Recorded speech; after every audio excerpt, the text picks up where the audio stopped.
Hello everyone, কেমন আছো তোমরা সবাই? আশা করি তোমরা সবাই খুব ভালো আছো। আমিও ভালো আছি। চলে এসেছি বোনের জন্মদিনের সেকেন্ড পার্ট নিয়ে। তো এখানে কেক রেডি করা হয়ে গেছে, আর এই যে আমাদের বাড়ির 2 পুচকে সদস্যও চলে এসছে।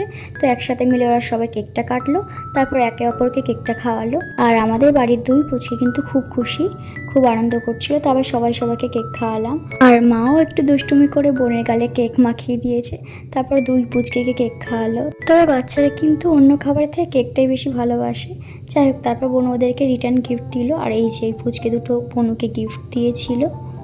আর এই যে 2 দুষ্টু বসে আছে আমার বোনুর সাথে, একটু ছবি তুলে দিলাম ওদের, আর তারপর দিয়ে দিলাম বোনুকে গিফট। গিফটে কী আছে আমি এখন তোমাদেরকে বলবো না, ও খুলবে যখন তোমরা দেখতেই পাবে। তো এটা ওর অনেক দিনের আবদার ছিল আমার কাছে। তো আমি বলেছিলাম এখন দিতে পারবো না, তাইও ভেবেছিল হয়তো না অন্য কিছু হবে, কিন্তু যখন ও গিফটটা খুললো তোমার মুখের এক্সপ্রেশন দেখলেই বুঝতে পারবে ও কতটা হ্যাপি হয়েছিল। আর এই ঘড়িটা ওর ফেভারিট কার্টুন ক্যারেক্টার নারুটো। তো ওখান থেকেই ও দেখে আমাকে ঘড়িটা পছন্দ করে পাঠিয়েছিল যে এটাই ওর লাগবে। আর এই ঘড়ির ডায়ালটা 360 ডিগ্রি ঘোরে, তাই ওর এত পছন্দ। তো ও খুব হ্যাপি এই গিফটটা পেয়ে। তারপর আমাদের প্রচণ্ড খিদে পেয়ে গেছিলো, চলে এসেছিলো হাজি থেকে বিরিয়ানি, চিকেন বিরিয়ানি, স্যালাড, মিষ্টি, আর ছিল কোল্ড ড্রিঙ্কস। এটা ছিল বার্থডে স্পেশাল ডিনার মায়ের তরফ থেকে। তো আজ ভিডিওটা এখানেই এন্ড করলাম, দেখাবে নেক্সট ভিডিওতে। টাটা।